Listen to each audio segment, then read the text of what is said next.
Hello，大家好，我是怡元。一直以来，国际服的玩家都没有办法接触国服的玩家，对国服的战队了解少之又少。但是 GY16 在国际服的知名度是真的非常高，因为当初的彩虹箱和7到8个百亿联盟的事情，让国际服的玩家大为震撼。万国觉醒在今年也举办了全球巅峰赛，让全球的玩家都可以看到国服精彩的表现。今天采访主要是让国际服的玩家更加了解国服战队。今天我们要介绍的就是 GY16， 并且邀请到他们的指挥跟我们做采访。Hello， 大家好，我是这一届的归16的队长，然后兼任防守路的指挥我是猪猪。去年国服战队的无缘进入决赛，最有希望的 GY16 和 A97 都在决赛前被国际服的冠军队489和93给打败了。对于今年能够打入胜者组决赛有什么看法？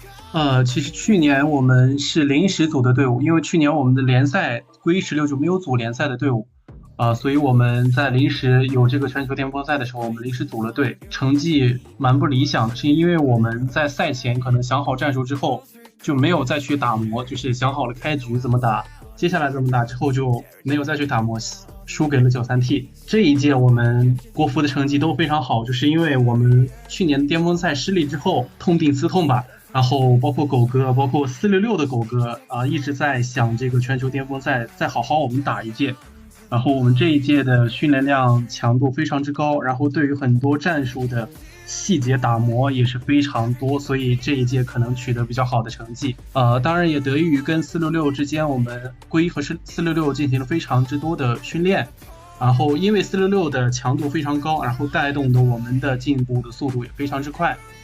这是我们觉得今年能取得非常好成绩的原因之一。包括那个732，其实732这个队伍的战术体系跟我们所有队伍完全都不一样，它开辟出了一条全新的道路，也是我们非常觉得一个厉害的对手。比较起去年有做了哪些部分的加强？去年的加强来说，就是我们对于战术上做了更多的革新，因为版本的更迭，包括这一次全球巅峰赛加入了4字这些系统包括采集的装备以及这些其他装备的更新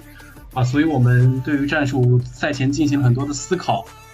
才开辟出了相对于国际服强中路不一样的这种强建筑上的打法。然后这种战术制定了出来之后，通过大量的训练赛，然后进行复盘，对于自己战术的一个磨合，然后对于采集上重视一些，因为中路少打之后可能会给我们带来特别大的分差，就是一个棺材可能有3000、3500到后面4000多这样，那我们就要保证线上和采集双路加强，才能够拉回来这个棺材上面的分数。当然这个中路也一直是国服的痛点，就是国服对于这个中路的打起来可能没有那个国际服胜率那么高，所以我们也不想对于中路投入过多的选择上给我们带来很大的困难，投入到中路之后就会放弃掉很多建筑上的事情，那这样的话再回来可能就是一个建筑和中路双输的局面。所以我们想开辟另外一条道路，保证一条线，然后放掉一点线，然后看能不能在其他方面去加强，这就是我们现在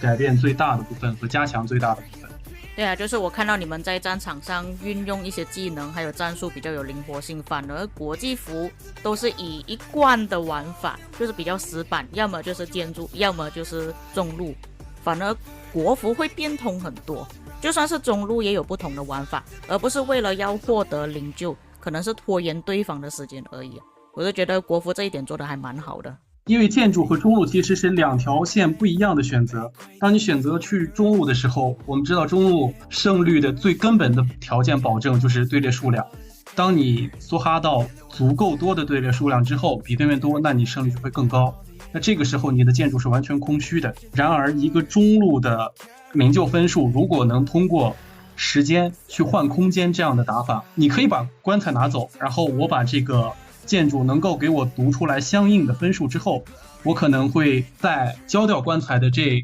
7分钟到8分钟的时间内，我可能会滚出更多的分数。所以这就是我们这种打法的来源，因为还有采集的分数的加成嘛，所以这样的交换我觉得是赚的，我们就可以做放弃中路的打法。如果我们觉得进入打不过，然后中路只能去硬拼的时候，我们才会去选择打中路。是，就是国服的玩法是攻守兼备的。那么你觉得国际服战队和国服的战队哪一个更加有挑战性？我们在训练赛当中遇到的748给我们带来很大的挑战性吧，跟748的训练赛是只赢了一点点。748的开局就给了一个阳神，他也是强建筑的打法。然而这个队伍他可以跟你强建筑，也可以跟你打中路，所以这个队伍相比起来很全面。还有一个就是印象比较深刻的93T，他是一个完全放弃中路的打法，也给我们带来了很多的困扰。双方同时放弃中路的时候，这个时候大家都会很尴尬，你们都不要中路，那中路的抉择就是谁去的中路多，可能谁这个棺材的胜率就比较高，然后这个时候的抉择就比较充满更多的复杂性和挑战性了。会对我们的指挥提出更多的这个挑战吧。所以我们面对这两支国际服的队伍的时候的压力还是蛮大的。466带给我们的强度是最高的，然后包括到现在为止吧，我们跟466从联赛到巅峰赛的训练赛打到现在几十场下来，赢466的次数是屈指可数的。就刚开始的时候，我们战术可能他们不知道，也没有很多的应对的时候，我们赢了几场。到后来之后，战术运用的比较多了，然后466的应对也非常的成熟，到后来就几乎很难赢466，因为466的他的优势是他非常全面，他可以建筑跟你打，也可以中路跟你打。然后我们的劣势就是我们建筑可能打的多一些，中路打的少一些，所以中路输的比较多一点。466的建筑是很强的，我们在建筑上也没有打开很大的突破口。其实除了全球巅峰赛之外，我也是有时常关注国服的奥西里斯联赛、巅峰赛，也是有注意到 GY16 对技能有自己的理解，会善用，会用不同的使用方式。有很多次 GY16 比赛都让我出乎意料，非常精彩。相信这方面 GY16 也是花了不少的时间与心思在训练上面。就想问一下，你们每一周会花多少的时间在训练上？还有没有更多更厉害的必杀技还没有展现出来？说起训练 GY 的一个通病，其实到现在 GY 的训练量应该是所有的队伍里边最低的。我们最高强度的训练也就基本上一周2场左右，好一点可能在全球赛开打之前我们拉到了3场这样子，一周3练吧。然后到现在基本上就是一周2练算好的，然后基本上就一周1练稳手感。所以我们现在最大的头疼的点也在训练上，因为30个人很难组得齐包括这个大家都有很多的工作和生活，所以我们更多的时间是几个指挥在一起讨论，我们开会讨论，做很多的复盘自己的战术的执行，然后看我们自己的录像这样子。至于隐藏的必杀技来说的话，可能会有后续的比赛会放出一点小小的惊喜给大家也是藏了一点点小手段的。这个让我比较出乎意料，我原本还想着说国服应该时间比较容易配合，因为国际服比较多的玩家来自世界各地国服的时间都是统一了。反而你这样子讲一周才2次训练，哇，真的让我出乎意料，你们可以表现成这个样子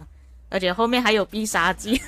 大家可以期待一下。接下来的比赛你认为最有挑战性的队伍是哪一支？包括胜者组跟败者组。接下来的比赛我们GY面对的对手是732，这个对手我们其实在最近的2周也一直都在研究他们的录像，我们也想了很多的破解方式，但是最终我们在讨论了很久之后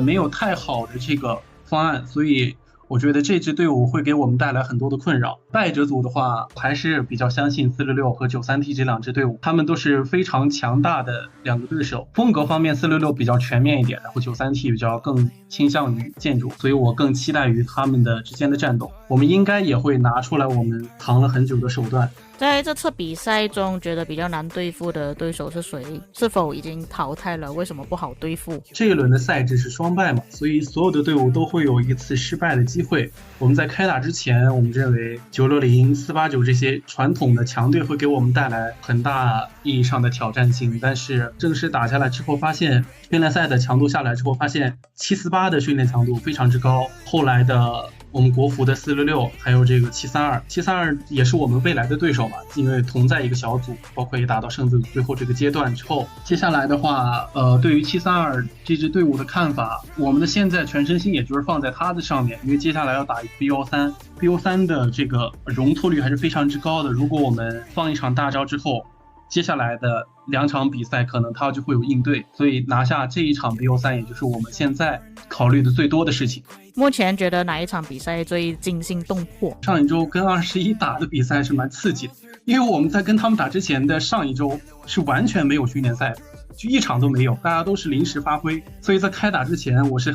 很担心我们自己的状态的。我们尝试组了很多次训练赛，包括这个大家的时间都是或多或少会有很大的影响，训练量非常之少，绝大多数的队员都是非常有信心的，说我们自己都是比赛的型的选手，就我们几个指挥还是担心一点，可能就我自己担心多一点吧。狗哥和泥鳅卡总他们的信心还是非常强的我觉得这也是我们现在队伍最大的短板之处，就是训练量无法保证。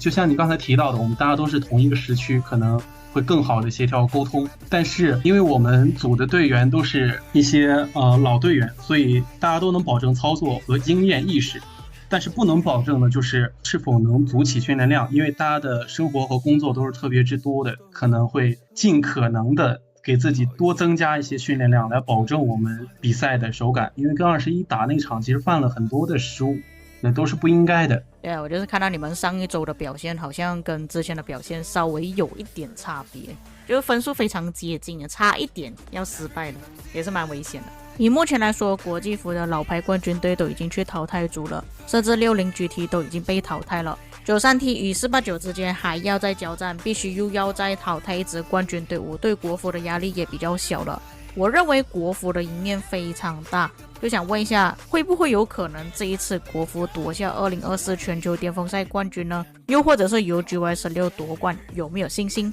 说实话，我个人抱的信心还是蛮足的。但是有一点点心虚的点，就是刚才提到的，我们训练量非常少，所以在之后我们也会非常努力的去加这样的一个训练量，给自己更多的信心吧。然后对于自己的战术上面，会做一个更多的磨合和这个打磨，让自己的战术更加的能够应对更多的突发事件。因为你出完招之后，对手是会破招的，破完招之后你再怎么办我们会有更多的这个应急方案去做一些，然后包括还未使用的各种大招